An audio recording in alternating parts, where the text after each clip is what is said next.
요즘 아줌마들은 참 뻔뻔해요. 누가 조카 면회에 이 시간에 옵니까? 707특임부대 정문 위병소. 한 중사가 빗속에 서 있는 여자를 향해 내뱉은 말이었습니다. 40 중반의 평범해 보이는 그 여자는 아무 말 없이 고개만 끄덕였죠. 무례한 대우를 받으면서도 항의 한마디 하지 않았습니다. 하지만 그 중사는 몰랐습니다.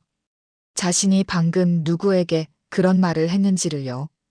그리고 11분 후 하늘에서 헬기가 내려왔을 때 비로소 깨달았죠. 자신이 저지른 실수가 얼마나 치명적인지를요. 그 아줌마는 사실 국방부 감찰단장이었고 계급은 준장이었습니다. 그리고 그녀가 이곳에 온 이유는 단순한 면회가 아니었습니다. 6개월간 은폐되어 온 조직적 비리를 파헤치기 위해서였죠. 한 통의 무전, 한 대의 헬기, 그리고 한 여자의 결심이 부대 전체를 뒤흔들게 됩니다. 대체 무슨 일이 벌어진 건지 지금 바로 시작하겠습니다. 잠깐만요. 혹시 지금 어디서 듣고 계신가요?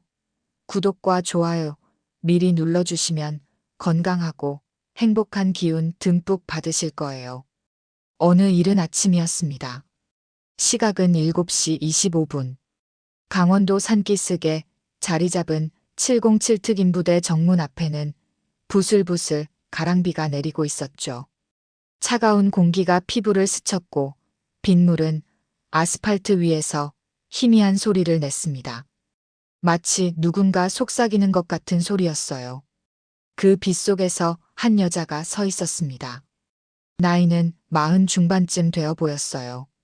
키는 165cm 정도. 검은색 트렌치 코트를 입고 있었고 머리는 단정하게 뒤로 넘긴 모습이었죠. 화장기 없는 얼굴이었지만 뭔가 또렷한 인상을 주는 사람이었습니다. 눈빛이 특히 그랬어요. 깊고 고요하고 무언가를 오래 견뎌온 사람의 눈이었습니다. 그녀의 이름은 최윤정. 겉으로 보기엔 평범한 민간인처럼 보였죠. 손에 든 가방도 평범한 크로스백이었고 신발도 편한 운동화였습니다. 하지만 이 여자에겐 아무도 모르는 비밀이 하나 있었어요. 그건 나중에 말씀드리기로 하겠습니다. 윤정이 정문 위병소 쪽으로 천천히 걸어갔습니다. 발소리가 젖은 시멘트 바닥에 조용히 울렸어요. 철책 너머로는 초병들이 서 있었고 그 뒤로는 높다란 건물들이 보였습니다. 부대 특유의 냄새가 났죠. 페인트와 기름, 그리고 젖은 흙이 섞인 냄새였습니다. 위병소 안에서는 한 남자가 의자에 비스듬히 기대 앉아 있었습니다. 군복 상의는 반쯤 풀려 있었고 모자는 책상 위에 던져져 있었어요. 계급장을 보니 중사더군요. 이름표에는 최병무라고 적혀 있었어요. 중사는 핸드폰을 들여다보고 있었습니다. 뭔가 웃긴 영상이라도 보는 모양이었죠. 입꼬리가 실룩거렸으니까요. 윤정이 가까이 다가갔을 때도 고개조차 들지 않았습니다. 저기요. 윤정이 조용히 불렀습니다. 중사가 그제야 고개를 들었어요. 그리고는 윤정을 위아래로 훑어봤습니다. 눈빛이 노골적으로 무례했죠. 마치 귀찮은 손님을 대하는 편의점 아르바이트생 같은 표정이었어요. 여기 출입 안 됩니다. 신분증 있습니까? 말투도 퉁명스러웠습니다. 존댓말인지 반말인지 애매한 그런 말투였죠. 윤정이 가방에서 신분증을 꺼내 건넸습니다. 중사는 그걸 대충 보더니 책상 위에 던지듯 놓았어요. 면회 신청서는요? 면회 왔어요. 홍지안 하사면회입니다. 중사가 비웃듯 말했죠. 아줌마, 여긴 그런 데 아닙니다. 사전 신청 없으면 못 들어가요. 여기가 놀이동산입니까? 아줌마. 그 한마디가 공기를 스쳤습니다. 윤정의 눈가가 미세하게 움찔했어요. 손가락 끝이 잠깐 떨렸습니다. 하지만 표정은 흔들리지 않았죠. 그저 고개를 끄덕이며 차분하게 말했습니다. 죄송합니다. 그럼 어떻게 해야 할까요? 지금 신청하면 안 될까요? 중사는 대답도 하지 않고 다시 핸드폰만 만지작거렸습니다. 완전히 무시하는 태도였어요. 몇 분이 흘렀습니다. 윤정은 그대로 서 있었죠. 움직이지도 재촉하지도 않았습니다. 빗물이 코트 어깨에 떨어져 천천히 스며들고 있었어요. 중사가 짜증스럽게 말했습니다. 요즘 아줌마들은 참 뻔뻔해요. 누가 조카 면회에 이 시간에 옵니까? 7시 반이면 기상점호 시간인데 상식이 없어도 너무 없네. 윤정이 잠시 침묵했습니다. 숨을 한 번 깊이 들이마셨어요. 그리고는 작게 웃으며 말했죠. 제가 너무 일찍 왔네요. 그럼 잠시 기다리겠습니다. 몇 시쯤 되면 면회가 가능할까요? 여기서 기다리면 방해됩니다. 저쪽 가서 기다리세요. 주차장 쪽으로요. 중사가 손으로 대충 정문 밖을 가리켰습니다. 제대로 보지도 않고 휘두르듯 가리킨 손이었죠. 윤정은 아무 말 없이 고개를 숙이고 돌아섰어요. 빗물이 그녀의 어깨와 등을 적시고 있었습니다. 발걸음은 느렸지만 등은 곧았어요. 무언가를 참고 있는 사람의 등이었습니다. 중사는 윤정이 멀어지는 걸 보고는 다시 핸드폰을 들었습니다. 그리고는 옆에 앉아있던 상병에게 낮게 말했죠. 요즘 민간인들 진짜 개념 없다니까. 조카 면회 온다고 이 시간에 온대. 미쳤나 봐. 상병은 아무 말도 하지 않았습니다. 그냥 고개만 끄덕였어요. 중사의 말에 반박하는 건 위험한 일이었으니까요. 그런데 그때였습니다. 윤정이 정문에서 10여 미터쯤 떨어진 곳에 멈춰 섰어요. 그리고는 바지 주머니에서 뭔가를 꺼냈습니다. 작은 군용 무전기였어요. 검은색 몸체에 녹색 안테나가 달린 민간인이 절대 가질 수 없는 물건이었죠. 옆면에는 작은 글씨로 국방부 감찰단이라는 글자가 새겨져 있었습니다. 윤정이 무전기를 귀에 대고 낮게 말했습니다. 실시. 외부 협조 차단. 현장 보존 요청. 진입까지 11분. 목소리는 차갑고 정확했습니다. 감정이라곤 전혀 담겨있지 않은 마치 기계처럼 또박또박한 말투였죠. 무전기 너머에서 짧은 응답이 들렸습니다. 수신 확인. 11분 후 도착. 윤정은 무전기를 다시 주머니에 넣었습니다. 그리고 시계를 봤어요. 7시 28분. 이제 시간은 흐르기 시작했습니다. 중사는 그 모습을 보지 못했어요. 위병소 안에서 여전히 핸드폰만 들여다보고 있었으니까요. 윤정은 정문 바깥쪽으로 몇 걸음 더 물러났습니다. 그리고는 작은 벤치에 앉았어요. 비를 맞으면서도 움직이지 않았습니다. 마치 사냥꾼이 사냥감을 기다리듯 아주 조용히 앉아 있었죠. 손은 무릎 위에 가지런히 놓여 있었고 눈은 정문을 향하고 있었습니다. 하늘은 점점 더 어두워졌습니다. 구름이 더 짙게 몰려오고 있었어요. 멀리서 천둥 소리가 희미하게 들렸죠. 무언가 큰일이 일어날 것 같은 그런 아침이었습니다. 10분이 흘렀습니다. 윤정은 여전히 정문 밖 벤치에 앉아 있었어요. 빗줄기는 조금 가늘어졌지만 하늘은 여전히 잔뜩 흐렸죠. 그녀의 코트는 이미 반쯤 젖어 있었습니다. 하지만 표정은 전혀 변하지 않았어요. 마치 비를 느끼지 못하는 사람처럼 가만히 앉아 있었습니다. 그때 부대 안쪽에서 한 명의 젊은 군인이 걸어 나왔습니다. 계급장은 하사. 얼굴은 어리고 깡마른 체구였어요. 군복은 깨끗하게 다려져 있었지만 뭔가 생기가 없어 보였습니다. 걷는 모습도 조금 어색했어요. 마치 어딘가 아픈 사람처럼 왼쪽 다리를 살짝 절뚝이며 걷고 있었죠. 그 군인의 이름은 홍지안. 윤정의 조카였습니다. 21살. 입대한 지 이제 1년 3개월째였어요. 지안이 위병소를 지나가려는 순간 윤정과 눈이 마주쳤습니다. 지안의 눈이 크게 떠졌어요. 놀란 표정이었죠. 입술이 미세하게 떨렸습니다. 윤정이 조용히 말했어요. 지안아. 목소리는 부드러웠지만 뭔가 단단한 게 깔려 있었습니다. 그리움과 걱정, 그리고 무언가 더 복잡한 감정이 섞여 있었죠. 지안이 살짝 고개를 숙였습니다. 부끄러운 듯 아니면 두려운 듯한 표정이었어요. 중사가 지안을 향해 날카롭게 물었습니다. 홍하사, 이분 아십니까? 지안이 작게 대답했습니다. 이모입니다. 이모.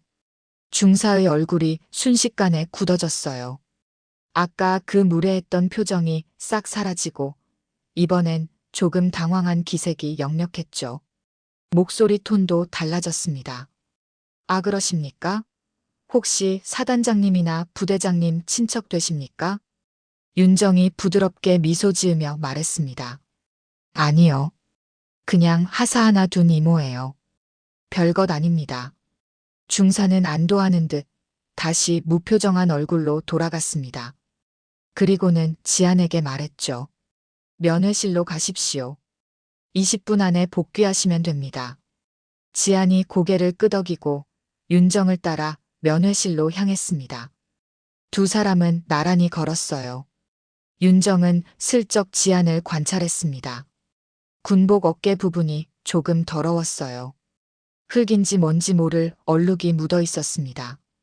그리고 오른손 손등에 멍이 들어 있었죠. 푸르스름한 멍이었습니다. 윤정의 눈빛이 잠깐 흔들렸어요. 면회실은 작고 삭막한 공간이었습니다. 회색 벽에 형광등이 하나 달려 있었고 플라스틱 테이블과 의자가 놓여 있었어요. 창문은 있었지만 철창이 쳐져 있었습니다. 두 사람은 마주 앉았죠. 한동안 아무도 말을 하지 않았습니다. 지안은 고개를 숙인 채 손만 만지작거렸어요. 윤정은 그런 조카를 조용히 바라봤습니다. 말을 꺼내기가 쉽지 않았어요. 뭐라고 해야 할지, 어디서부터 물어야 할지 알 수 없었으니까요. 잘 지냈어? 윤정이 먼저 입을 열었습니다. 지안이 고개를 끄덕였어요. 네. 이모.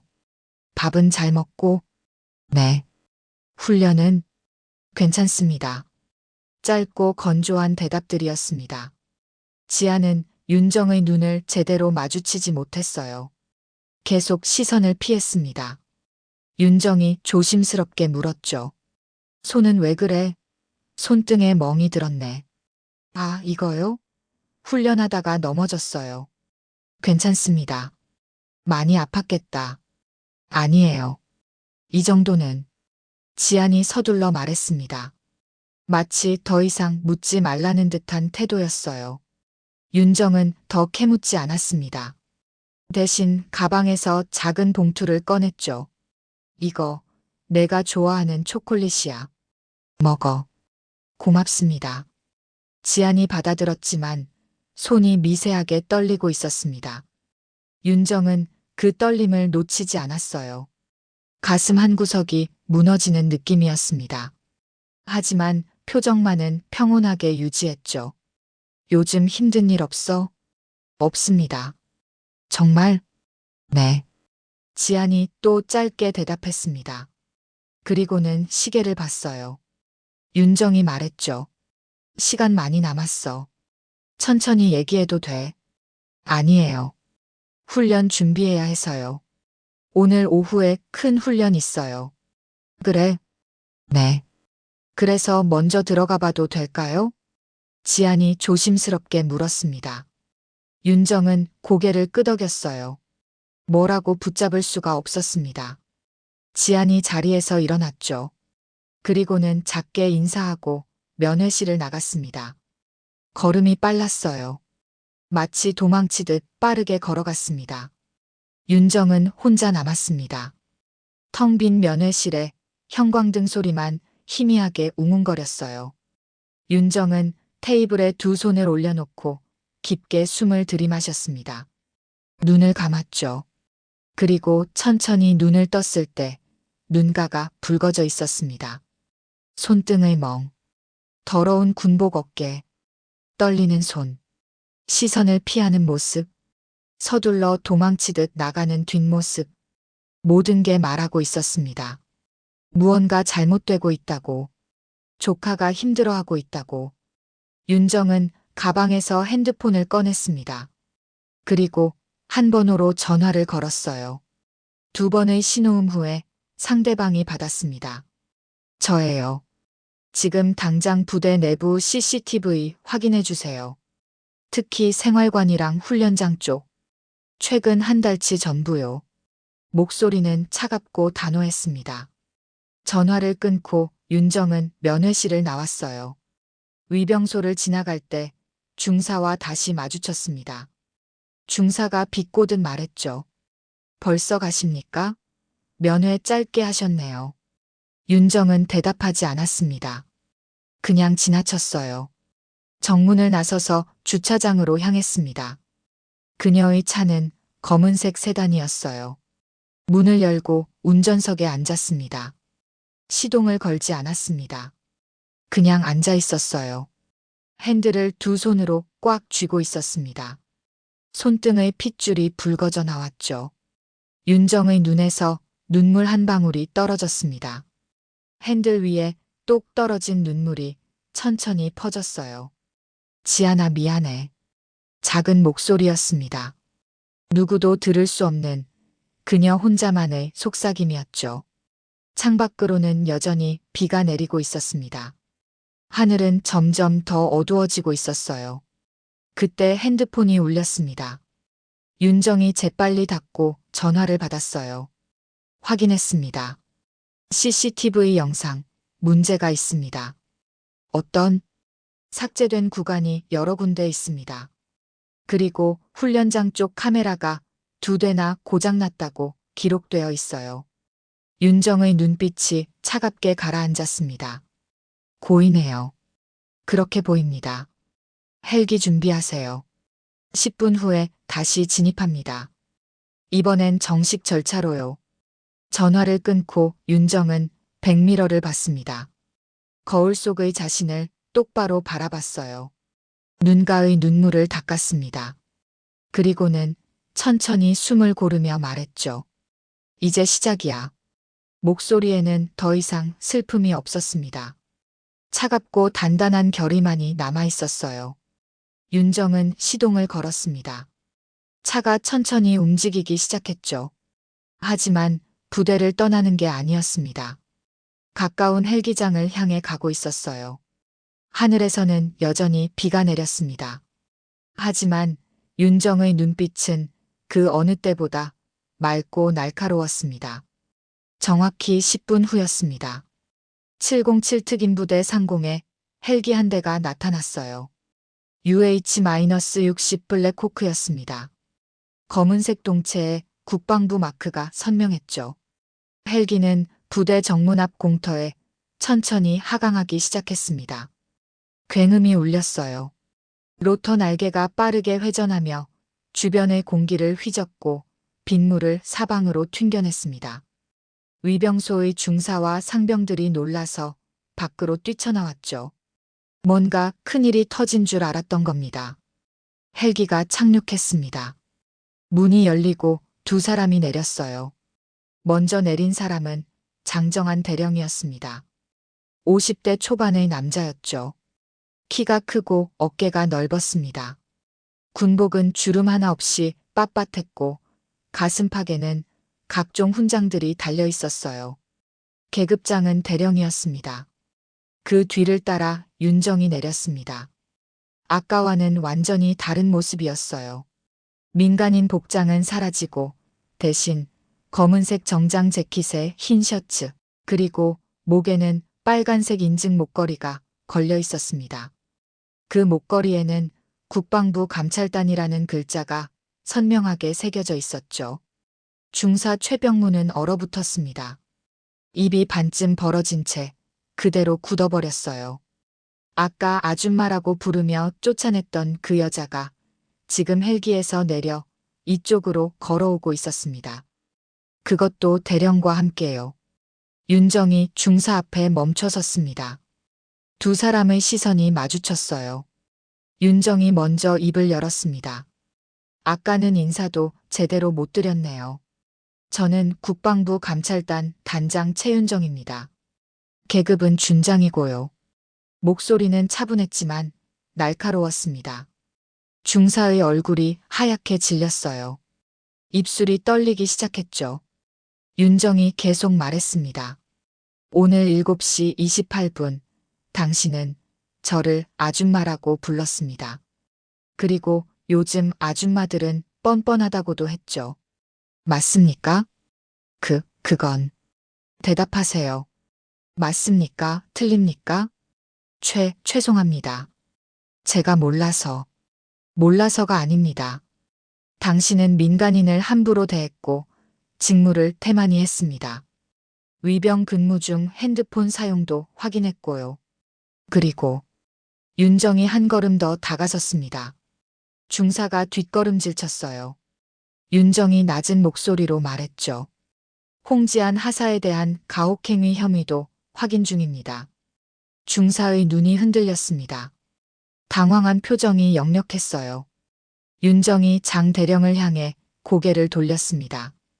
대령님, 지금부터 이 부대는 감찰구역으로 지정합니다. 외부 출입을 일체 차단해 주세요. 장 대령이 경례하며 대답했습니다. 알겠습니다. 즉시 조치하겠습니다.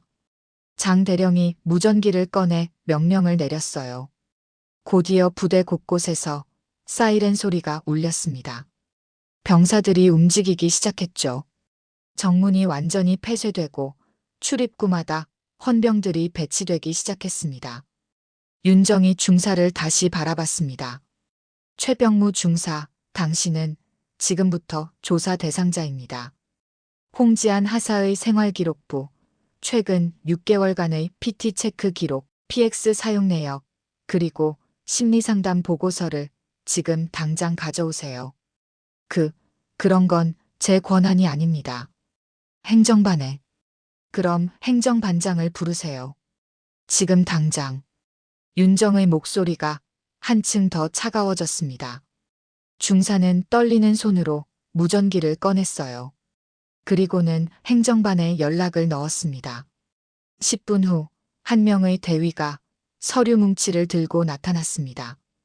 그는 윤정에게 경례를 한 뒤 서류들을 건넸어요. 윤정이 서류를 받아 펼쳐봤습니다. 한 장 한 장 넘기며 읽어내려갔죠. 표정이 점점 굳어졌습니다. 서류에는 조작의 흔적이 역력했어요. 지안의 평가 기록이 비정상적으로 낮았고 징계 기록이 과도하게 많았습니다. 심지어 있지도 않았던 사건들이 기록되어 있었죠. 이게 뭡니까? 윤정이 서류를 들어 대위에게 보여줬습니다. 홍지한 하사가 무단 이탈을 3번이나 했다고요? 그런데 왜 영창 기록은 없습니까? 그건. 그리고 이건 뭡니까? 구타 유발. 구타를 유발했다는 게 무슨 뜻입니까? 누가 구타를 했다는 겁니까? 대위는 대답하지 못했습니다. 그저 식은땀만 흘리고 있었어요. 윤정이 서류를 탁 내려놓으며 말했습니다. 이 기록들은 전부 조작입니다. 홍지한 하사를 조기 전역시키기 위한 계획적 조작이에요. 그렇죠? 아닙니다. 저는 그냥 기록만 했다고요? 그럼 누가 이렇게 기록하라고 지시했습니까? 대위가 입을 다물었습니다. 시선이 슬쩍 중사 쪽으로 향했어요. 그 짧은 눈빛을 윤정은 놓치지 않았습니다. 최 중사, 당신이 지시했습니까? 아닙니다.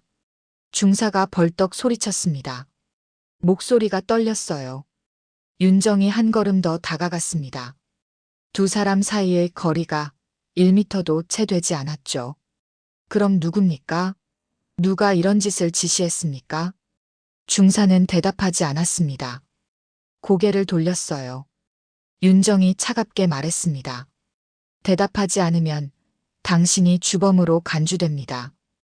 군형법 위반, 문서 위조, 그리고 가혹행위. 최소 5년은 각오하셔야 할 겁니다.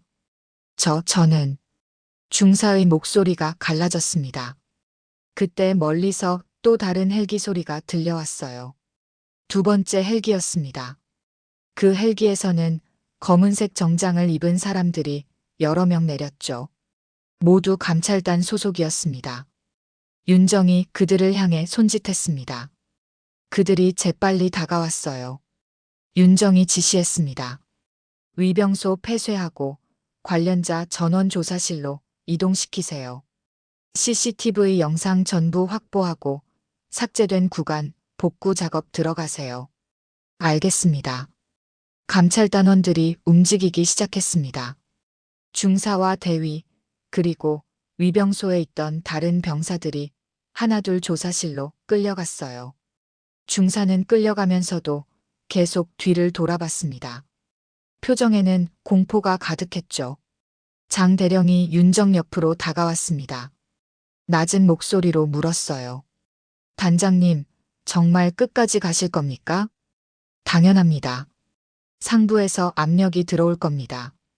이 부대는 알고 있습니다. 하지만 그게 제 조카를 포기할 이유는 되지 않습니다. 윤정이 장 대령을 똑바로 바라봤습니다. 눈빛이 단호했어요. 장 대령이 한숨을 쉬었습니다. 알겠습니다. 제가 할 수 있는 선에서 돕겠습니다. 고맙습니다. 윤정이 고개를 끄덕였습니다. 그리고는 부대 안쪽을 향해 걸어갔어요.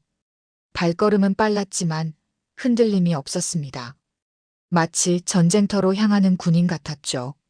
하늘의 구름이 조금씩 걷히기 시작했습니다. 비는 이제 거의 그쳤어요. 하지만 공기는 여전히 차갑고 무거웠습니다. 무언가 큰 폭풍이 지나간 듯한 그런 고요함이었죠. 윤정은 생각했습니다. 이제 시작일 뿐이야. 진짜는 지금부터다. 부대 본관 지하 1층에는 비밀 조사실이 있었습니다. 외부인은 물론이고 부대원들도 잘 모르는 공간이었죠. 회색 철문 뒤에 숨겨진 그곳은 형광등 불빛만이 희미하게 깜박이는 삭막한 곳이었어요. 윤정은 그곳에 앉아 있었습니다. 테이블 위에는 두툼한 서류 봉투들이 산더미처럼 쌓여 있었죠. A급 기밀이라고 적힌 빨간 도장이 찍혀 있었습니다. 윤정은 흰색 면장갑을 끼고 조심스럽게 봉투를 열었어요. 첫 번째 서류는 홍지안의 병영 생활 일지였습니다. 입대일부터 현재까지의 모든 기록이 담겨 있었죠. 윤정이 한 장 한 장 넘기기 시작했습니다. 페이지를 넘길 때마다 묘한 냄새가 났어요. 눅눅한 먼지와 오래된 종이가 섞인 냄새. 그리고 뭔가 더 불쾌한 냄새. 거짓말의 냄새였습니다. 윤정의 옆에는 문예슬 대위가 앉아 있었습니다.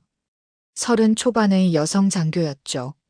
머리는 짧게 자르고 안경을 쓴 모습이었어요. 그녀는 노트북을 펼쳐놓고 데이터베이스를 검색하고 있었습니다. 단장님, 이상합니다. 예슬이 조심스럽게 말했습니다. 윤정이 고개를 들었어요. 뭐가?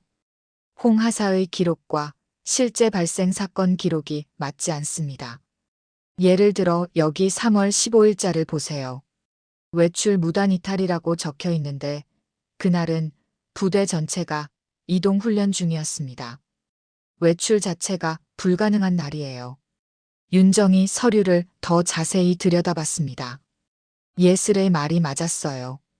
기록은 조작되어 있었습니다. 그것도 매우 체계적으로요. 이건 단순 실수가 아니야. 윤정이 중얼거렸습니다. 계획적인 거예요. 누군가 의도적으로 홍하사를 문제아로 만들려고 한 겁니다. 목적은 조기 전역이겠죠. 잦은 전출을 유도하거나 징계를 누적시켜서 심신미약 판정을 받게 하거나 이런 식으로 세 단계로 밀어붙이는 겁니다. 윤정의 손이 서류를 꽉 쥐었습니다. 종이가 구겨지는 소리가 났어요. 예슬이 조심스럽게 물었습니다. 홍 하사를 직접 만나보시겠습니까? 그래야겠어요. 지금 당장. 윤정이 자리에서 일어났습니다. 그때 문이 열리며 헌병 한 명이 들어왔어요. 단장님, 홍지안 하사 도착했습니다. 들어오라고 하세요. 잠시 후 지안이 들어왔습니다. 아까보다 더 긴장한 표정이었어요. 어깨가 움츠러들어 있었고 손은 주머니에 꽂혀 있었습니다. 윤정이 의자를 가리켰죠. 앉아. 지안이 조심스럽게 앉았습니다. 시선은 바닥을 향하고 있었어요. 윤정이 테이블 위에 서류를 펼쳐놓으며 말했습니다. 지안아, 이모가 몇 가지 물어볼 게 있어. 솔직하게 대답해 줄 수 있겠니? 네. 3월 15일, 넌 외출 무단 이탈을 했다고 기록되어 있어. 맞니? 지안이 고개를 들었습니다. 눈빛이 흔들렸어요. 아니에요. 그날은 훈련 중이었어요. 외출 자체가 없었습니다. 그럼 왜 이렇게 기록되어 있을까? 지안이 입술을 깨물었습니다. 대답하지 않았어요. 윤정이 다른 페이지를 넘겼습니다. 4월 23일. 구타 유발. 이건 무슨 뜻이니? 그건. 지안의 목소리가 떨렸습니다. 윤정이 기다렸어요. 재촉하지 않고 조용히 기다렸습니다. 5분쯤 지났을까요? 지안이 천천히 입을 열었습니다. 훈련이 끝나고 나면 최 중사님이 항상 저를 남으라고 했어요. 왜? PT를 더 시킨다고요. 제가 체력이 부족하다면서요. 얼마나? 2시간에서 3시간. 못 걷게 될 때까지요. 윤정의 눈빛이 차갑게 가라앉았습니다. 지안이 계속 말했어요. 그리고 중간에 쓰러지면 맞았어요. 남자답게 울지 말라고 하면서요. 자주? 거의 매일이요. 2개월 동안요. 지안의 목소리가 점점 작아졌습니다. 윤정은 아무 말도 하지 않았어요. 그저 조카의 얼굴을 바라봤습니다. 지안의 눈가가 붉어지고 있었죠. 말하면 저만 이상한 사람 되는 줄 알았어요. 다들 그냥 참고 지내는데 저만 약해서 못 견디는 거라고 생각했어요. 지안아. 윤정이 조용히 불렀습니다. 지안이 고개를 들었어요. 윤정이 손을 내밀었습니다. 넌 이상하지 않아. 이상한 건 이걸 아무도 들어주지 않았다는 거야. 지안의 눈에서 눈물이 떨어졌습니다. 윤정의 손을 잡았어요. 손이 차가웠습니다. 윤정이 그 손을 꽉 쥐었죠. 이제부터 이모가 들어줄게. 다 말해. 무서워하지 마. 지안이 고개를 끄덕였습니다. 그리고는 조금씩 이야기하기 시작했어요. 처음엔 더듬거렸지만 점점 또렷해졌습니다. 밤늦게까지 계속된 PT, 먹지 못한 식사들, 다른 병사들 앞에서 당한 모욕, 잠을 제대로 자지 못한 날들. 모든 게 쏟아져 나왔습니다. 예슬 대위는 옆에서 모든 걸 노트북에 기록했어요. 손가락이 키보드 위에서 빠르게 움직였습니다. 윤정은 지안의 손을 놓지 않았어요. 그저 들어주고 고개를 끄덕여주고 가끔 물었습니다. 1시간이 지났습니다. 지안이 모든 이야기를 마쳤을 때 조사실은 깊은 침묵에 잠겼어요. 형광등 소리만이 희미하게 웅웅거렸습니다. 윤정이 입을 열었습니다. 고마워, 지안아. 용기 내줘서. 이모. 이제 돌아가서 쉬어. 내일부터는 달라질 거야. 지안이 자리에서 일어났습니다. 문을 나서려다가 돌아서며 물었어요. 이모, 혹시 저 때문에 이모가 불이익 받는 거 아니에요? 윤정이 미소 지었습니다. 걱정 마. 이모는 원래 이런 일 하는 사람이야. 지안이 나갔습니다. 문이 닫혔어요. 윤정은 다시 의자에 앉았습니다. 예슬이 노트북을 닫으며 말했죠. 단장님, 이 정도면 충분한 증거입니다. 아니에요. 아직 부족해요. 증언만으로는 안 됩니다. 물증이 필요해요. CCTV 영상은 대부분 삭제되었습니다. 복구하세요. 그리고 다른 병사들도 조사해요. 분명 지안이만 당한 게 아닐 겁니다. 알겠습니다. 예슬이 자리에서 일어났습니다. 윤정은 혼자 남았어요. 서류들을 다시 들여다봤습니다. 한 장 한 장 넘기며 생각했죠. 누가 이걸 지시한 거지? 중사 혼자서는 이렇게 체계적으로 할 수 없어. 위에 누군가 있어. 윤정은 핸드폰을 꺼냈습니다. 장정한 대령에게 메시지를 보냈어요. 내일 아침 700. 위병소 감시 카메라, PX 거래 기록, 통신 조회. 전부 확보해 주세요. 메시지를 보내고 윤정은 눈을 감았습니다. 깊게 숨을 들이마셨어요. 피곤했습니다. 하지만 멈출 수 없었죠. 아직 끝나지 않았으니까요. 벽시계를 봤습니다. 밤 11시. 윤정은 자리에서 일어나 조사실을 나왔습니다. 복도는 어두웠어요. 비상등만이 희미하게 켜져 있었습니다. 윤정의 그림자가 길게 늘어졌죠. 밖으로 나왔습니다. 밤 공기가 차가웠어요. 별이 보였습니다. 윤정은 하늘을 올려다봤죠. 그리고 작게 중얼거렸습니다. 언니, 지안이 지켜줄게. 약속할게. 바람이 불었습니다. 차갑고 날카로운 바람이었어요. 하지만 윤정은 움직이지 않았습니다. 그저 서서 하늘을 바라봤습니다. 오래오래요. 다음 날 아침 9시. 군단본부 브리핑실이었습니다. 넓고 차가운 공간이었죠. 긴 회의 테이블이 놓여 있었고 벽면에는 태극기와 군기가 나란히 걸려 있었어요. 창문 너머로는 멀리 산이 보였습니다. 윤정과 장정한 대령이 테이블 앞에 앉아 있었습니다. 두 사람 모두 표정이 굳어 있었어요. 긴장감이 흘렀습니다. 윤정은 서류 뭉치를 테이블 위에 놓고 있었고 장 대령은 팔짱을 낀 채 창밖을 바라보고 있었죠. 그때 문이 열렸습니다. 한 남자가 들어왔어요. 50대 후반의 남자였습니다. 체격이 당당했고 얼굴에는 주름이 깊게 패여 있었죠. 군복은 흠잡을 데 없이 단정했고 계급장에는 별 한 개. 준장이었습니다. 강태수 준장.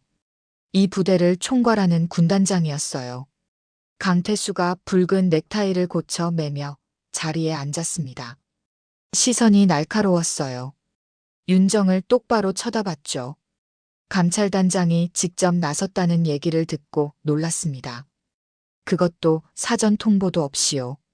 목소리는 낮고 차가웠습니다. 윤정이 대답했어요. 긴급 사안이었습니다. 통보할 시간이 없었습니다. 긴급 사안? 하사 한 명 때문에 말입니까? 하사 한 명이 아닙니다. 군기 위반과 조직적 은폐가 의심되는 사안입니다. 강태수의 눈빛이 차갑게 변했습니다.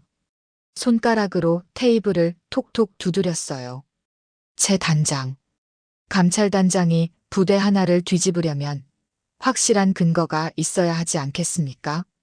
근거가 없었으면 여기 오지도 않았습니다. 윤정이 서류 뭉치를 밀어 강태수 앞에 놓았습니다.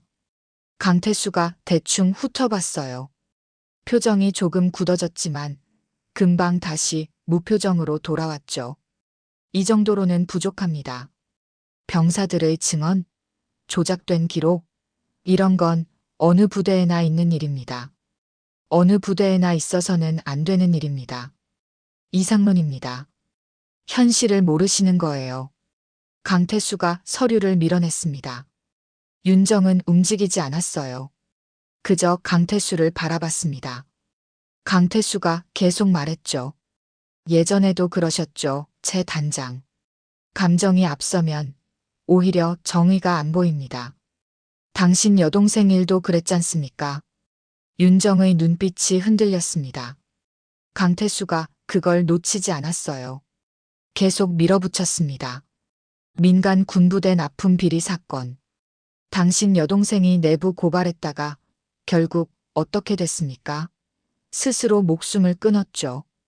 그때도 당신은 끝까지 진실을 밝히려 했지만 결국 아무것도 바뀌지 않았습니다. 윤정의 손이 테이블 위에서 떨렸습니다. 강태수가 더 가까이 다가오며 말했어요. 그 장례식에서 제가 뭐라고 했는지 기억하십니까? 살아남은 자가 진실을 밝히려는 건 결국 살아남은 자의 욕심일 수도 있다고 했습니다. 그때도 지금도 제 생각은 똑같습니다. 윤정이 천천히 고개를 들었습니다. 눈에 눈물이 맺혀 있었어요. 하지만 목소리는 단호했습니다. 제 언니는 욕심이 아니었습니다. 정의였습니다. 그리고 지금 제가 하는 일도 마찬가지입니다. 정의? 당신 조카 하나 구하려고 부대 전체를 뒤흔드는 게 정의입니까? 부대가 썩었으면 뒤흔들어야 합니다. 당신 혼자 할 수 있다고 생각합니까? 위에서 압력이 들어오면 어떻게 하시겠습니까? 버티겠습니다. 강태수가 비웃었습니다. 그리고는 자리에서 일어났어요. 알겠습니다. 하고 싶은 대로 하세요. 하지만 이 일로 당신 진급은 틀렸습니다. 그리고 조카도 결국 부대에서 버티지 못할 겁니다. 그래도 하시겠습니까? 윤정이 대답했습니다. 제 진급보다 그 아이의 안전이 더 중요합니다. 강태수가 문을 향해 걸어갔습니다. 문 손잡이를 잡고 돌아서며 마지막으로 말했죠. 후회하실 겁니다. 문이 닫혔습니다. 윤정은 그대로 앉아 있었어요. 손이 여전히 떨리고 있었습니다. 장정한 대령이 조심스럽게 다가왔죠. 단장님, 괜찮으십니까? 윤정이 고개를 끄덕였습니다. 하지만 눈물이 뺨을 타고 흘러내렸어요. 목소리가 떨렸습니다. 대령님도 같은 생각이십니까?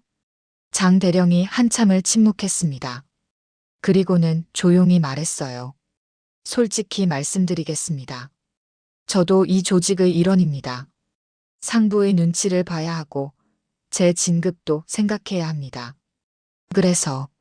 그래서 위선자들 중에 저도 포함되어 있을 수도 있습니다. 윤정이 장 대령을 바라봤습니다. 장 대령은 시선을 피했어요. 윤정이 천천히 자리에서 일어났습니다. 서류들을 가방에 넣었죠. 그리고는 말없이 문을 향해 걸어갔습니다. 단장님, 장 대령이 불렀습니다. 윤정이 멈췄어요. 뒤돌아보지 않았습니다. 장 대령이 말했죠. 저는 비겁한 사람입니다. 하지만 당신은 용감한 사람입니다. 부디 끝까지 가십시오. 윤정은 대답하지 않았습니다. 그냥 문을 열고 나갔어요. 복도는 텅 비어 있었습니다. 윤정의 발소리만이 조용히 울렸죠. 밖으로 나왔습니다. 햇빛이 눈부셨어요. 윤정은 눈을 가렸습니다. 그리고 깊게 숨을 들이마셨죠. 가슴이 답답했습니다. 혼자라는 느낌이 밀려왔어요. 핸드폰이 울렸습니다. 문에 쓸 대위였어요. 윤정이 전화를 받았습니다. 단장님, 위병소 CCTV 복구했습니다. 윤정의 눈빛이 변했습니다. 뭐가 나왔습니까? 오셔서 직접 보셔야 할 것 같습니다. 지금 갑니다. 전화를 끊고 윤정은 차를 향해 빠르게 걸어갔습니다. 발걸음이 빨라졌어요. 가슴이 두근거렸습니다. 무언가 중요한 증거를 찾은 것 같았죠. 차를 몰아 조사실로 향했습니다. 20분이 걸렸어요. 조사실 문을 열고 들어갔습니다. 예슬 대위가 노트북 앞에 앉아 있었죠. 보여주세요. 예슬이 영상을 재생했습니다. 화면에는 위병소 내부가 보였어요. 밤 11시쯤 되는 시각이었습니다. 최병무 중사가 홍지안을 무릎 꿇게 하고 있었어요. 그리고는 욕설을 퍼부으며 지안의 뒤통수를 때렸습니다. 지안이 쓰러졌죠. 중사는 다시 일어서라고 소리쳤습니다. 영상은 계속됐습니다. 30분 동안 이어진 폭행이었어요. 윤정은 영상을 끝까지 봤습니다. 표정은 점점 굳어갔죠. 마지막 장면에서 지안이 바닥에 쓰러져 움직이지 않았습니다. 중사는 그제야 그를 생활관으로 끌고 갔어요. 영상이 끝났습니다. 윤정은 한참 동안 화면만 바라봤습니다. 예슬이 조심스럽게 말했죠. 이 정도면 확실한 증거입니다. 윤정이 천천히 고개를 끄덕였습니다. 그리고는 낮게 말했어요. 내가 틀린 거였으면 좋겠는데 이번에도 내가 맞았군요. 목소리에는 슬픔이 묻어났습니다. 윤정은 의자에 앉았어요. 두 손으로 얼굴을 감쌌습니다. 어깨가 떨렸죠. 예슬은 아무 말도 하지 않았습니다. 그저 옆에서 가만히 있어줬어요. 5분쯤 지났을까요? 윤정이 손을 내렸습니다. 눈이 붉어져 있었지만 표정은 단호했어요. 이 영상 복사본 3개 만드세요. 하나는 국방부, 하나는 검찰, 하나는 언론에 보낼 겁니다. 알겠습니다. 그리고 내일 아침 8시 홍지안 하사 증언 녹취 시작합니다. 공식 절차로 진행하세요. 네, 단장님. 윤정이 자리에서 일어났습니다.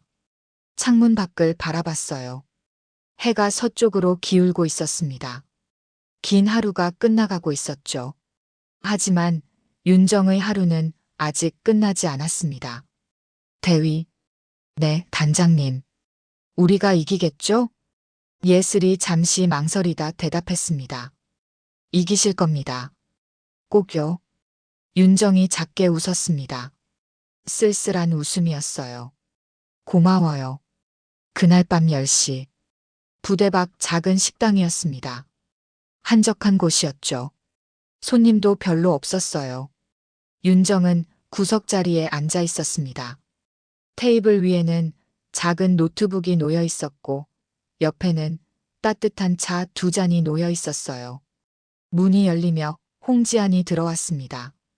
민간인 옷을 입고 있었어요. 청바지에 후드티. 윤정이 손을 들어 지안을 불렀습니다. 지안이 다가와 앉았죠. 이모, 왔구나. 차 마셔. 따뜻한 거야. 지안이 차를 받아들었습니다. 한 모금 마셨어요. 손이 떨리고 있었습니다. 윤정이 조용히 말했죠. 지안아, 오늘은 공식 증언을 받으려고 불렀어. 하지만 내가 원하지 않으면 하지 않아도 돼. 강요하는 거 아니야. 지안이 고개를 들었습니다. 눈빛이 흔들렸어요. 말하면 뭐가 달라질까요? 달라질 거야. 반드시. 만약 안 달라지면요? 윤정이 한참을 침묵했습니다. 그리고는 솔직하게 말했어요. 그래도 해야 해. 침묵하면 아무것도 바뀌지 않아. 적어도 말하면 가능성은 있어. 지안이 차를 내려놓았습니다. 숨을 깊게 들이마셨어요. 그리고는 고개를 끄덕였습니다. 할게요. 윤정이 노트북을 켰습니다. 녹음 프로그램을 실행했어요. 빨간 불이 들어왔습니다. 지금부터 홍지안 하사의 증언을 녹취합니다. 날짜는 2025년 11월 12일. 시각은 밤 10시 5분입니다. 증언자, 자기소개 부탁합니다. 지안이 떨리는 목소리로 말했습니다. 홍지안입니다. 계급은 하사. 707 특임부대 3대대 소속입니다. 좋아. 이제 내가 겪은 일들을 천천히 말해줘. 처음부터. 지안이 이야기를 시작했습니다. 처음에는 말이 잘 나오지 않았어요. 더듬거렸고 중간에 멈추기도 했습니다. 하지만 윤정이 기다려줬죠. 재촉하지 않았습니다. 그냥 고개를 끄덕이며 들어줬어요. 훈련이 끝나고 나면 최 중사님이 항상 저를 남으라고 했어요. 처음에는 체력 훈련이라고 했습니다. 제가 약하니까 더 강해져야 한다고요. 언제부터였니? 입대하고 3개월쯤 지났을 때부터요. 처음엔 1시간 정도였는데 점점 길어졌어요. 나중에는 3시간씩 했습니다. 어떤 훈련이었어? 팔굽혀펴기, 윗몸 일으키기, 스쿼트. 쓰러질 때까지 했어요. 그리고 쓰러지면 맞았습니다. 지안의 목소리가 떨렸습니다. 윤정이 물었어요. 어떻게? 뒤통수를 때렸어요. 손바닥으로요. 그리고 발로 차기도 했습니다. 배를요. 아팠겠구나. 네, 처음에는 울었어요. 그런데 중사님이 남자답게 행동하라고 했어요. 울면 안 된다고요. 그래서 참았습니다. 지안의 눈에서 눈물이 떨어졌습니다. 윤정이 휴지를 건넸어요. 지안이 눈물을 닦았습니다. 다른 병사들은 알았니? 몰랐을 거예요. 다들 퇴근하고 없을 때 했으니까요. 그리고 말하면 저만 약한 사람 되는 줄 알았어요. 다들 참고 견디는데 저만 못 견디는 거라고 생각했습니다. 그렇지 않아, 지안아. 넌 충분히 견뎌냈어. 너무 많이 견뎌냈어. 윤정의 목소리가 떨렸습니다. 지안이 계속 말했어요. 그리고 기록도 조작됐어요. 제가 하지도 않은 일들이 기록되어 있었습니다. 무단 이탈, 지시 불이행, 구타 유발 다 거짓말이에요. 알아. 다 확인했어. 왜 그런 거예요? 제가 뭘 잘못했길래. 지안의 목소리가 높아졌습니다. 울음이 터져 나왔어요. 윤정이 자리에서 일어나 지안 옆에 앉았습니다. 어깨를 안아줬죠. 넌 아무것도 잘못하지 않았어. 잘못한 건 그 사람들이야.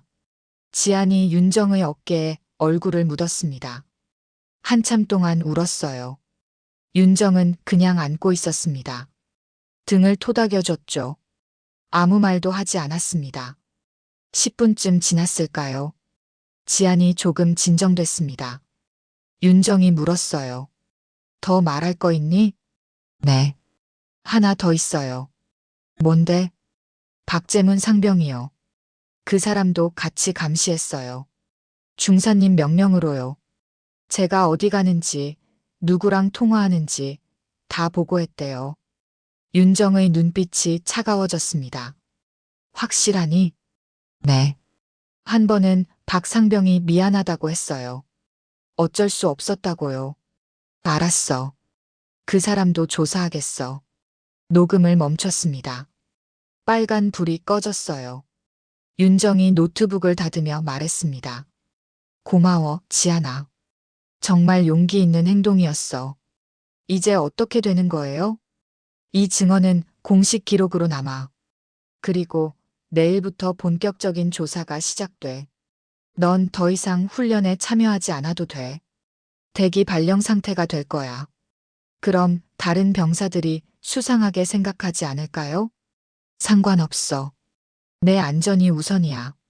지안이 고개를 끄덕였습니다. 하지만 표정은 여전히 불안해 보였어요. 윤정이 지안의 손을 잡았습니다. 지안아, 이모 믿어도 돼. 끝까지 책임질게. 네, 이모. 두 사람은 식당을 나왔습니다. 밖은 어두웠어요. 별이 많았습니다. 윤정이 지안을 차에 태웠어요. 부대까지 데려다 주겠다고 했습니다. 차 안은 조용했습니다. 라디오도 켜지 않았어요. 그냥 고요했습니다. 지안이 창밖을 바라봤습니다. 윤정도 운전만 했죠. 부대 앞에 도착했습니다. 지안이 내리려다 멈췄어요. 돌아서며 말했습니다. 이모, 혹시 이모가 불이익 받으면 어떡해요? 윤정이 웃었습니다. 걱정 마. 이모는 원래 이런 일 하는 사람이야. 익숙해. 그래도 괜찮아. 넌 그냥 내 할 일만 해. 알았지? 네. 지안이 내렸습니다. 정문을 향해 걸어갔어요. 윤정은 차 안에서 그 모습을 지켜봤습니다. 지안이 정문 안으로 사라질 때까지요. 윤정은 한숨을 쉬었습니다. 피곤했어요. 하지만 마음은 조금 가벼워졌습니다. 적어도 지안이 용기를 냈으니까요. 그게 중요했습니다. 핸드폰이 울렸습니다. 문예슬 대위였어요. 단장님, 큰일입니다. 무슨 일입니까? 강태수 준장이 홍지안 하사의 조기 전역을 명령했습니다. 내일부터 절차 진행한다고 합니다. 윤정의 눈빛이 변했습니다. 그럴 순 없습니다. 감찰 진행 중인데. 그래도 명령이 떨어졌습니다. 어떻게 하시겠습니까? 윤정은 잠시 생각했습니다. 그리고는 단호하게 말했어요. 전역 절차 중단 명령 내리세요. 감찰단 직권으로요. 그리고 사건을 공식 수사 단계로 전환합니다. 상부에서 반발할 겁니다. 상관없습니다. 제가 책임지겠습니다. 전화를 끊고 윤정은 시동을 걸었습니다. 이제 정말 전쟁이 시작됐습니다. 물러설 곳은 없었어요. 앞으로 나아갈 뿐이었죠. 사흘이 지났습니다. 국방본부 감사과 회의실이었어요. 넓고 화려한 공간이었습니다. 천장이 높았고 벽에는 역대 국방장관들의 사진이 걸려 있었죠. 정면에는 대형 스크린이 있었고 그 앞에는 연단이 놓여 있었습니다. 기자들이 빼곡히 들어차 있었어요. 카메라들이 일제히 연단을 향하고 있었습니다. 플래시가 터졌죠. 웅성거리는 소리가 가득했습니다. 윤정이 들어왔습니다. 검은색 정장에 흰 셔츠, 목에는 감찰단 인증 목걸이가 걸려 있었어요. 머리는 단정하게 뒤로 넘겼습니다. 얼굴에는 화장기가 없었지만 눈빛은 또렷했죠. 연단 앞에 섰습니다. 마이크를 조정했어요. 플래시가 더 많이 터졌습니다. 윤정은 카메라들을 쭉 둘러봤습니다. 그리고는 준비한 원고를 펼쳤죠. 국방부 감찰단 단장 최윤정입니다. 오늘 이 자리는 707 특임부대에서 발생한 가혹행위 및 조직적 은폐 사건에 대해 말씀드리기 위해 마련했습니다. 목소리는 차분하고 명확했습니다. 떨림이 없었어요. 윤정이 계속 말했습니다. 지난 6개월 동안 해당 부대에서는 최병무 중사를 비롯한 다수의 간부들이 홍지안 하사를 포함한 여러 병사들에게 지속적인 가혹행위를 저질렀습니다. 그리고 이를 은폐하기 위해 기록을 조작하고 감시 카메라를 파괴했습니다. 기자 하나가 손을 들었습니다. 윤정이 그를 가리켰어요. 질문하세요. 감찰단장님께서 직접 나서신 이유가 있습니까? 보통은 담당 조사관이 처리하는데요. 윤정이 잠시 침묵했습니다. 그리고는 솔직하게 대답했어요. 지켜야 할 사람이 있었기 때문입니다. 그리고 그 사람은 제 가족입니다. 기자들이 술렁였습니다. 윤정이 말을 이었죠. 홍지안 하사는 제 조카입니다.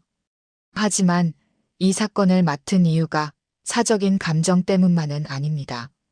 이건 한 병사의 문제가 아니라 우리 군 전체의 문제이기 때문입니다. 다른 기자가 물었습니다. 가해자들은 어떻게 처리됩니까? 최병무 중사는 오늘 오전 구속됐습니다. 군사법원에서 재판을 받게 될 것입니다. 그리고 해당 부대 대대장과 행정반장도 직무유기 및 은폐 혐의로 조사 중입니다. 군단장은요? 윤정의 눈빛이 차가워졌습니다. 강태수 준장은 지휘 감독 책임을 물어보직 해임됐습니다. 추가 조사가 진행될 예정입니다. 기자들이 더 많이 술렁였어요. 카메라 셔터 소리가 요란했습니다. 한 기자가 날카로운 질문을 던졌죠. 단장님, 이번 사건 이후 진급에 불이익이 예상된다는 소문이 있습니다. 후회는 없으십니까? 윤정이 그 기자를 똑바로 바라봤습니다. 그리고는 천천히 말했어요. 제 진급보다 그 아이의 병영 생활이 더 중요합니다. 그리고 한 명의 병사가 안전하지 않은 군대라면 진급해봤자 무슨 의미가 있겠습니까? 회의실이 조용해졌습니다.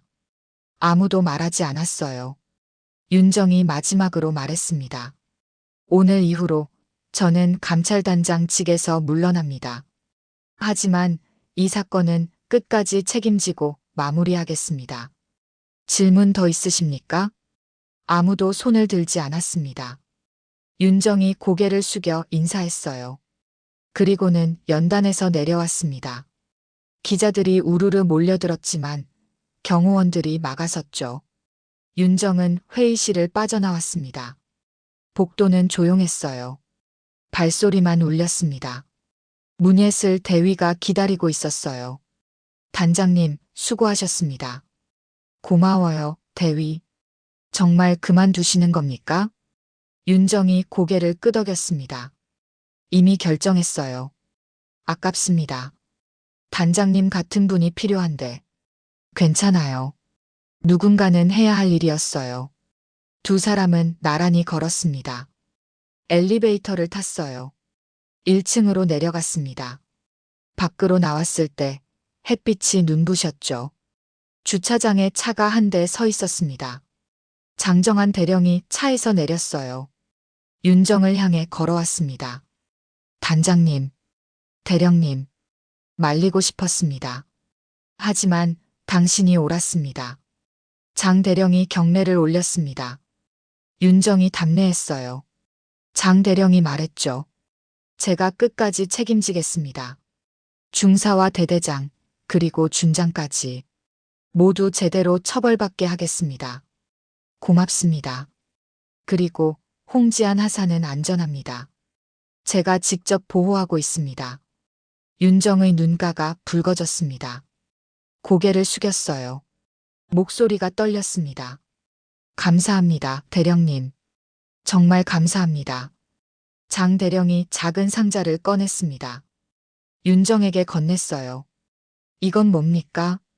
단장님 계급장입니다. 받아주세요. 윤정이 상자를 열었습니다. 안에는 별 한 개가 달린 계급장이 들어있었어요. 준장 계급장이었습니다. 윤정이 계급장을 꺼내 손에 올려놓았죠. 무거웠습니다. 이걸 왜 저한테? 홍지안 하사에게 주십시오. 그 아이가 받아야 할 것입니다. 윤정이 고개를 들었습니다. 장 대령이 미소 지었어요. 당신은 자리를 지켰습니다. 그 아이도 자리를 지켰고요. 이건 그 증표입니다. 윤정이 상자를 꼭 안았습니다. 눈물이 흘러내렸어요. 장 대령이 다시 경례를 올렸습니다. 그리고는 차에 올라탔죠. 차가 떠났습니다. 윤정은 혼자 남았습니다. 하늘을 올려다봤어요. 구름 한 점 없는 맑은 하늘이었습니다. 윤정이 작게 웃었어요. 오랜만에 진짜 웃음이었습니다. 예슬 대위가 다가왔습니다. 단장님, 이제 어디로 가시겠습니까? 윤정이 대답했습니다. 지안이 보러 가야죠. 이걸 전해줘야 하니까요. 손에는 여전히 계급장 상자가 들려 있었습니다. 윤정은 그걸 가슴에 안았습니다. 그리고는 차를 향해 걸어갔어요. 발걸음은 가벼웠습니다. 무거운 짐을 내려놓은 사람의 걸음이었죠. 보름이 지났습니다. 강원도 최전방 철책선이었어요. 새벽 5시 15분. 해가 뜨기 직전이었습니다. 하늘은 아직 어두웠지만 동쪽 끝에서 희미한 빛이 스며들고 있었죠. 헬기 한 대가 착륙했습니다. 문이 열리고 윤정이 내렸어요. 바람이 거셌습니다. 머리카락이 휘날렸죠. 윤정은 간소한 검은색 야상을 입고 있었습니다. 계급장은 없었어요. 문예슬 대위가 뒤따라 내렸습니다. 두 사람은 철책선을 향해 걸었어요. 멀리 막루가 보였습니다. 그 옆에는 태극기 개양대가 서 있었죠. 이곳이 마지막 선택지이십니까? 예슬이 조심스럽게 물었습니다. 윤정이 고개를 저었어요. 마지막이 아니에요. 시작입니다. 끝은 아직 아니에요. 하지만 여기는 가장 필요한 곳이에요. 그래서 왔습니다. 두 사람은 막로에 올랐습니다. 위에서 보니 철책선이 끝없이 펼쳐져 있었어요. 저 멀리 산들이 겹겹이 보였습니다. 윤정은 난간에 기대섰죠. 깊게 숨을 들이마셨습니다. 핸드폰이 울렸습니다. 윤정이 받았어요. 이모. 홍지안의 목소리였습니다. 밝았어요. 예전과는 완전히 다른 톤이었죠. 지아나. 이모, 저 오늘 복귀했어요. 정식으로요. 그래? 어때? 괜찮아요. 아니, 좋아요. 다들 잘해줘요. 새로 오신 대대장님도 좋으신 분이에요. 윤정이 미소 지었습니다. 다행이다. 이모 덕분이에요. 정말 감사해요. 아니야. 내가 용기 낸 거야. 잠시 침묵이 흘렀습니다. 지안이 조심스럽게 물었어요. 이모, 언제 보러 와요? 조만간 갈게. 지금은 일이 좀 있어서. 어디 계세요? 최전방이야. 철책선 근처. 거기는 왜요? 윤정이 철책선 너머를 바라봤습니다. 해가 떠오르고 있었어요. 주황빛이 산을 물들이고 있었죠. 필요한 곳이니까. 여기도 지켜야 할 사람들이 있어. 이모는 계속 그렇게 사실 거예요? 윤정이 잠시 생각했습니다. 그리고는 대답했어요. 그래야 할 것 같아. 이게 이모 일이니까. 힘들지 않으세요? 힘들지. 하지만 의미 있어. 지안이 한참 말이 없었습니다. 그러다 작게 말했죠. 이모 사랑해요. 윤정의 눈가가 붉어졌습니다. 목소리가 떨렸어요. 나도 사랑해, 지안아. 전화를 끊었습니다.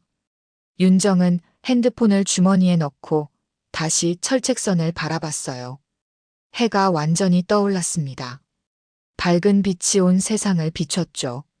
예슬이 옆에 섰습니다. 두 사람은 나란히 해를 바라봤어요. 아무 말도 하지 않았습니다. 그냥 그렇게 서 있었죠. 한참 후에 윤정이 말했습니다. 대위. 네, 단장님.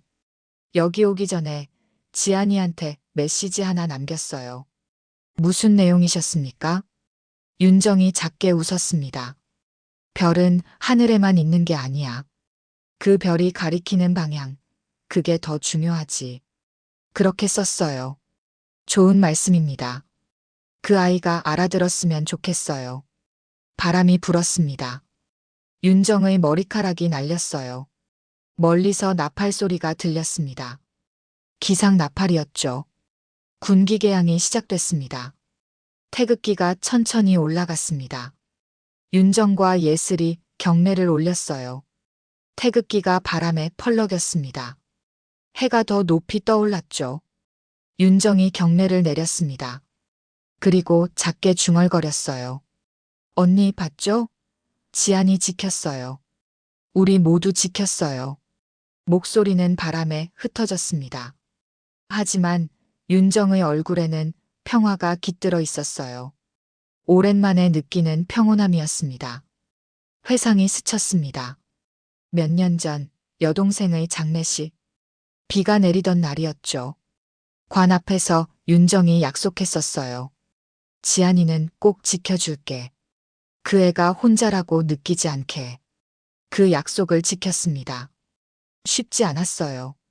많은 걸 포기해야 했죠. 계급도, 자리도, 미래도. 하지만 후회는 없었습니다. 지안이가 웃을 수 있다면 그걸로 충분했으니까요. 윤정은 막문 안간에 손을 올렸습니다. 차가운 쇠붙이 느낌이었어요. 단단했습니다. 윤정도 그랬습니다. 단단해졌어요. 흔들리지 않게요. 예슬이 물었습니다. 단장님, 아니 윤정 씨. 여기서 얼마나 계실 예정이십니까? 윤정이 웃었습니다. 필요한 만큼이요. 1년이 될 수도 있고 2년이 될 수도 있어요. 힘들지 않으실까요? 힘들겠죠. 하지만 괜찮아요. 여기가 제 자리인 것 같아요. 예슬이 고개를 끄덕였습니다. 그리고는 경례를 올렸어요. 같이 일할 수 있어서 영광이었습니다. 윤정이 답례했습니다. 나도 고마웠어요, 대위. 좋은 조력자였어요. 예슬이 내려갔습니다. 헬기가 다시 시동을 걸었어요. 윤정은 막로에 남았습니다. 헬기가 떠나는 걸 지켜봤죠. 점점 작아지다가 사라졌습니다. 혼자 남았습니다. 윤정은 철책선을 따라 천천히 걸었어요. 발소리가 조용히 울렸습니다. 새들이 지저귀기 시작했어요. 새로운 하루가 시작되고 있었습니다. 윤정은 멈춰 섰습니다. 그리고 주머니에서 작은 상자를 꺼냈어요. 장정한 대령이 준 계급장 상자였습니다. 열어봤죠. 별 하나가 빛나고 있었습니다. 윤정은 그 별을 손에 올려놓았습니다. 무거웠어요. 하지만 이제 그 무게를 감당할 수 있었습니다. 충분히 강해졌으니까요. 나는 어른이다. 윤정이 작게 말했습니다. 이제야 말할 수 있다. 지켜줄게. 널, 나를, 그리고 우리가 걸어온 모든 시간들을. 바람이 불었습니다. 별이 햇빛에 반짝였어요. 윤정은 별을 다시 상자에 넣었습니다. 그리고 가슴 주머니에 조심스럽게 넣었죠. 철책선을 따라 다시 걸었습니다. 발걸음은 느렸지만 단단했어요. 윤정의 그림자가 길게 늘어졌습니다. 해는 점점 높이 떠올랐죠. 멀리서 다른 군인들이 보였습니다. 윤정을 향해 손을 흔들었어요. 윤정도 손을 흔들어줬습니다. 그리고는 그들을 향해 걸어갔죠. 새로운 시작이었습니다. 힘들 거예요. 외로울 수도 있고요. 하지만 의미가 있었습니다. 그걸로 충분했죠. 윤정은 걸었습니다. 앞을 향해서요. 뒤돌아보지 않고요. 그렇게 새로운 아침 속으로 걸어 들어갔습니다.